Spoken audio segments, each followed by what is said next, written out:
In this video, we're going to take a look at exam revision for solving equations. So what we're just going to do here is just take a look at some exam style questions for solving equations. Nothing more really to say here, so let's just jump straight into the questions. Now for the first one here, this is a nice straightforward example because this is just a one-step equation. Remember, we always want to get rid of anything on the side of the variable that we're solving for. So we want to find the value of a here, so I need to get rid of this 13 on the same side. And to do that, we always do the opposite. So if we're adding 13 here, to do the opposite, that would be to subtract 13. And whatever you do to one side of the equation, make sure you do it to the other side as well. So I'm going to subtract 13 off this side. I'm going to do the same on this side. Okay. Well, a plus 13 minus 13, they would just cancel. So that would just give me 0, and I just get a there. So we get a is equal to 20 minus 13, which would give me 7. Okay. And remember, we can always double check our solution here by substituting a equals 7 into the original equation. So I should get 20 when I do 7 plus 13, and clearly 7 plus 13 gives me 20, so we know our solution is correct there. Okay, so that's the solution to the very first question. Moving on to this one here then, so we're asked to solve 5y minus 2 is equal to 43. So what we're looking to do here is find the value of y, and there's two issues now on the same side as y. So I've got this minus 2, that's one issue. I've also got this 5 in front of the y, so we call this a coefficient. So I need to get rid of the 5 here, the coefficient, and I need to get rid of this minus 2. So let's start with the minus 2 here, okay? And what I'm going to do is do the opposite of that. So if I subtract 2, what's the opposite of subtracting 2? Well, that would be to add 2 to both sides. So we start by adding 2 to both sides. So add 2 to both sides. So 5y minus 2 plus 2, they'll just cancel again, and I'll just get left with 5y. So we get 5y there is equal to 43 plus 2, giving me 45. Okay. We've then got 5y is equal to 45. So again, we do the opposite here. Okay, we don't want this 5 in front, we just want the value of y. So what we're doing here is we're doing 5 times y. So the opposite of timesing by 5 would be to divide by 5. Okay, so now we divide both sides by 5. So divide both sides by 5. If I have 5y and I divide it by 5, the 5s will just cancel, because what I'm doing there is, if I do it down here, 5y over 5, like I said, the 5s will just cancel, and I just get left with y, which is what we want anyway, so that's good. And I've got 45 divided by 5, so how many 5s go into 45? Well, that would be 9, okay? So we get y is equal to 9. And again, do it yourselves, double check this by substituting y equals 9 into our original equation, and you should get 43, okay? But that's our solution there to the second question. And for the final one on this page, we're asked to solve 7f over 2 is equal to 14. Now, as soon as you see a fraction, the first thing we want to do is get rid of that fraction. Okay, so what I've got here is 7 times f divided by 2. So this fraction here we're dividing by 2, so what's the opposite of dividing by 2? Well, that would be to times both sides by 2. Okay, so multiply both sides by 2, so we'll do that here on the left-hand side and on the right-hand side. So this is where a lot of students can get tripped up. So if I've got 7f over 2 and I times it by 2, so let's do that over here, 7f over 2, and I times it by 2. Don't overcomplicate this. So this 2 here, we can write that as a fraction, so it's going to be 2 over 1. Multiply across now like we do for fractions here, so 7f times 2, that would give me 14f. And then 2 times 1 for the denominator here will give me 2. So I get 14f over 2. And 14 over 2, well, how many 2's go into 14? That would be 7. So we get 7f there. Okay. So what you'll notice here is if I have something like 7f over 2 and I times it by 2, then we're just getting rid of the denominator here. Okay. And we just get left with the numerator, what's on top of the fraction. Okay. So we get 7f. So that gives me 7f is equal to 14 times 2. So that must be 28, which is doubling 14. And now here, we just want f, we don't want the 7 in front. So what's the opposite of timesing by 7? Well, that's to divide by 7. Okay, so divide by 7, divide by 7. 7f divided by 7, again, we just get left with f here. And 28 divided by 7, so how many 7s go into 28? Well, that would be 4 there. Okay, so we get 4. And again, you can double check your solution by substituting f equals 4 into our original equation there. Okay, and that's our solution to the final one on that page.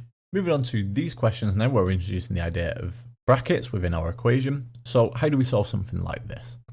Well, all I want to do is get rid of the brackets, and we can do that by expanding. So if I expand here, we take the 2 on the outside and we times it by each term inside the bracket. So we do 2 times x first. So 2 times x, that would give me 2x. So let's do that up here. So we get 2x. And then I do 2 times positive 3. Okay, we include the sign here. So 2 times positive 3, that would give me positive 6. So we get 2x plus 6 is equal to what we had here originally on the right hand side. So that's equal to 10.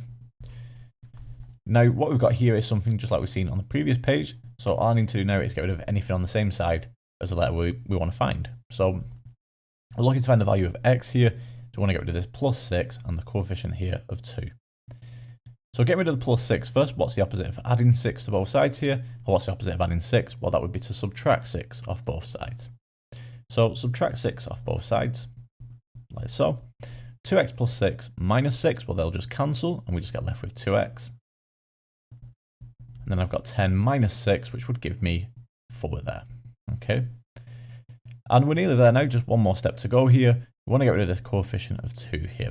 Okay, remember, we're just looking to find the value of x. So to get rid of the 2, we just do the opposite of times in by 2. So we're going to divide both sides by 2. Okay, divide both sides by 2 here.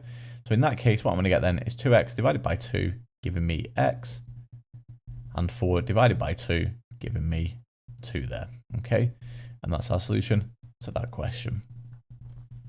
Taking a look at then another one here involving brackets. So I've got 4 bracket w minus 5 is equal to 12. So remember, we just get rid of this bracket by expanded. So I'm going to take the 4 and times it by the w. So 4 times w would give me 4w. And then we take the 4 here and times it by the second term in the bracket, which is minus 5. So be careful here. Some students will miss the minus and just take that as positive.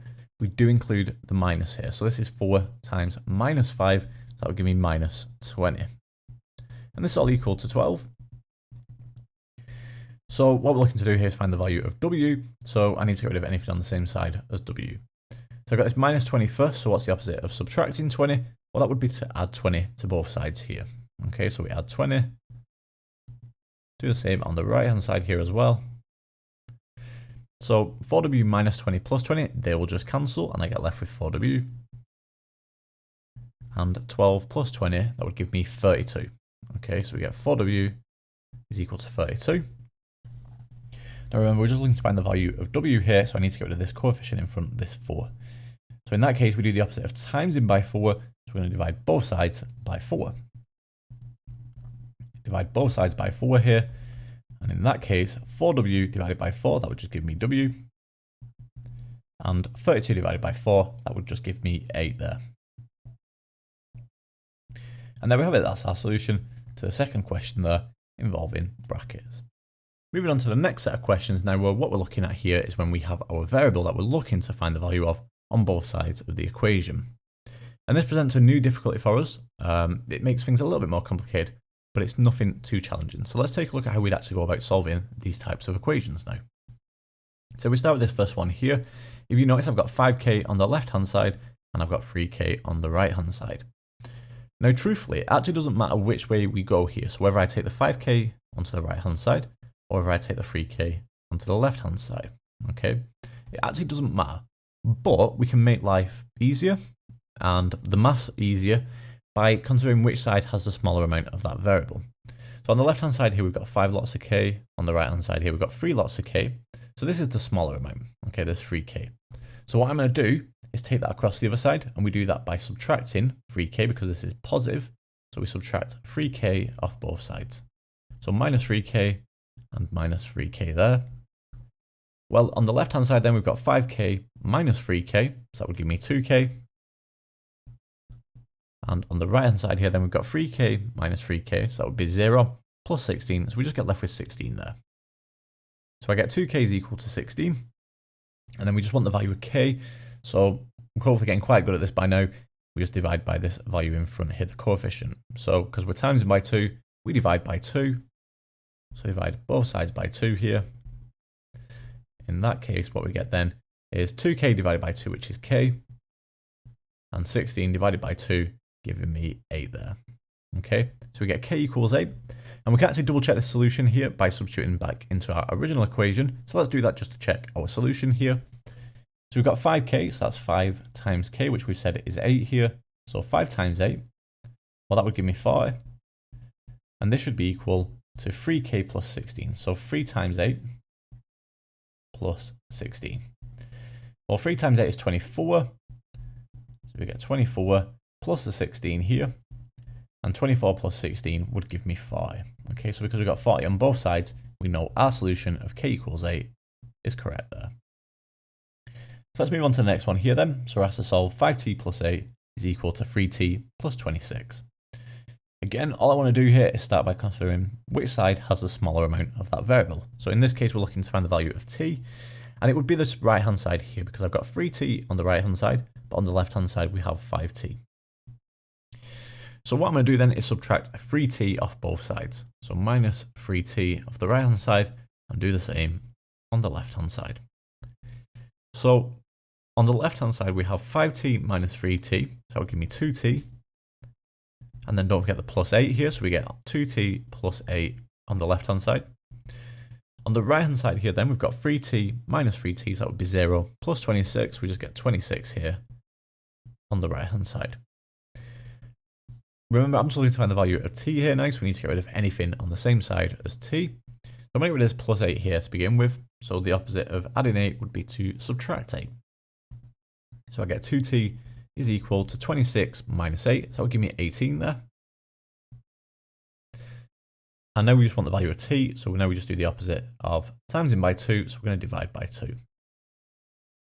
So divide both sides by 2. I notice I missed the minus 8 here, so minus 8 off both sides as well. So 2t divided by 2, so we just do that up here. Well, 2t divided by 2, that would just give me t. And 18 divided by 2, that would give me 9 there. So we get t equals 9. And we can double check that by substituting that in. I won't do that here, but make sure you do it yourself just to double check our solution of t equals 9 there. I'm moving on to the final one for this page. So we're asked to solve 2x minus 1 is equal to 5 lots of x plus 4. So the first thing we need to do here is deal with this bracket. Okay, so remember we deal with brackets by expanding. So I've got 2x minus 1 is equal. So we do 5 times x. Remember, we just take the term on the outside and multiply it by each term inside the bracket. So 5 times x, that would give me 5x. We then take the 5 again and times it by positive 4. So 5 times 4 gives me positive 20. So I've got 2x minus 1 is equal to 5x plus 20. So what I can do here now is double check which side has the least amount of that variable. In this case, this would be the left-hand side because I've got 2x here. The right-hand side is 5x, so 2x is clearly smaller than 5x. So what I'm going to do then is subtract 2x off both sides. So minus 2x and minus 2x.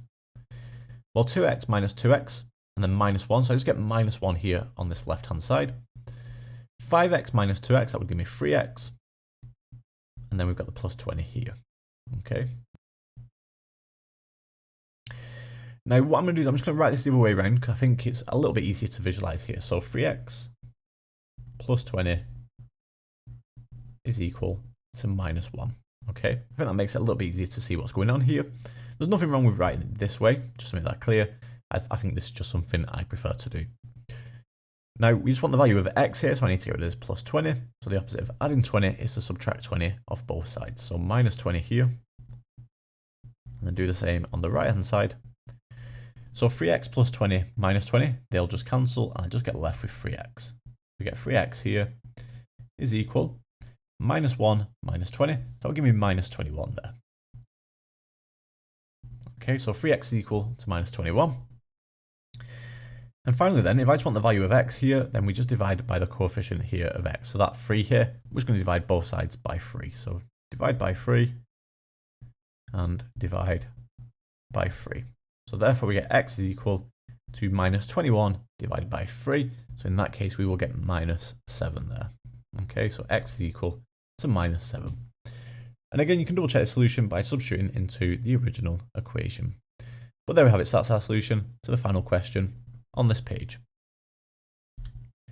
And let's finish then with 2 more questions here, just kind of a mix of what we've done so far. So for this first one here, we're asked to solve a over 3 minus 6 is equal to 4. So remember what we said at the very beginning of this video, as soon as we see a fraction, we want to get rid of that fraction. So the way to do that here is to multiply through by this denominator here. okay, because it's a over 3, because we're dividing by 3 times, the opposite of that is timesing by 3. So I'm going to times everything here by 3, okay? So a over 3 times by 3, well, that's the same as a over 3 times 3 over 1. In that case, I'm going to get 3a over 3, and the 3's will cancel there, leaving me with a. Okay, so we're going to get a minus 6 times 3, that would give me minus 18. And then 4 times 3 would give me 12 there. Okay. In that case here then, what I'm going to do is get rid of this minus 18 on the left-hand side. So because we're subtracting 18, the opposite of that is to add 18 to both sides. So add 18 to both sides. And let's just make it clear what we did at the beginning here. So we times through by 3. Did it here as well. And then did it here on the right-hand side. So add 18 to both sides. A minus 18 plus 18, that would just give me a. So we do that over here. So we get a. And then we get 12 plus 18, giving me 30 there. Okay, so we get a equals 30. You can double check this by substituting that in. But you will find that this is our solution to that question. And let's finish with the very last question here, where we're asked to solve 4 minus x over 3 is equal to 3x. Again, we've got a fraction here, so what I want to do to start with is just get rid of that fraction. So because we're dividing by 3, we do the opposite and we times both sides by 3. So times by 3 times by 3. In that case then, remember we just get left with the numerator here, just like we saw with this one. So I have a over 3 and I times it by 3, we just got left with a there. Okay, so in that case, I'm just going to get left with 4 minus x. So 4 minus x there. And that's going to be equal to 3x times 3, so that's going to be equal to 9x. Okay. Now, I've got an x on both sides here, so what I need to do is check which side has the smaller amount. Well, on the right-hand side, we have 9 lots of x. And on the left-hand side here, so don't overcomplicate this, this minus x here, this is minus 1 lot of x. So that's going to be the smallest amount. Okay, it's negative, this is positive, so clearly this will be the smaller amount. So because this is minus 1x, we'll put the 1 in here just so it doesn't confuse you. Then I need to take this minus 1x to the other side. So to do that, we add 1x to both sides, or just add x to both sides. Okay, so plus x and plus x there. Well, minus 1x or minus x plus x, they'll just cancel, and I just get left with 4. And then 9x plus x, that would give me 10x. Okay, and again, I'm just going to write this the other way around, so it makes it a little bit easier to see. So I've got 10x is equal to 4 there. And then to finish with here, we just need to get rid of this coefficient of x. So there's 10 here in front, so we divide both sides by 10. So x is going to be equal now to 4 divided by 10, so 4 over 10. And we can simplify this here, divide top and bottom by 2. So I'm going to get 2 over 5 there. Okay, so what I did there was divide both sides by 10. And that gave me x equals 2 over 5 there. And there we have it, that's our solution. You can double check that by substituting 2 over 5 into both sides here of this equation. And you should find that the left-hand side is equal in value to the right-hand side. Okay, and there we have it. So that brings us to the end of this video on solving equations. In the next video, we're going to take a look at exam revision for drawing graphs.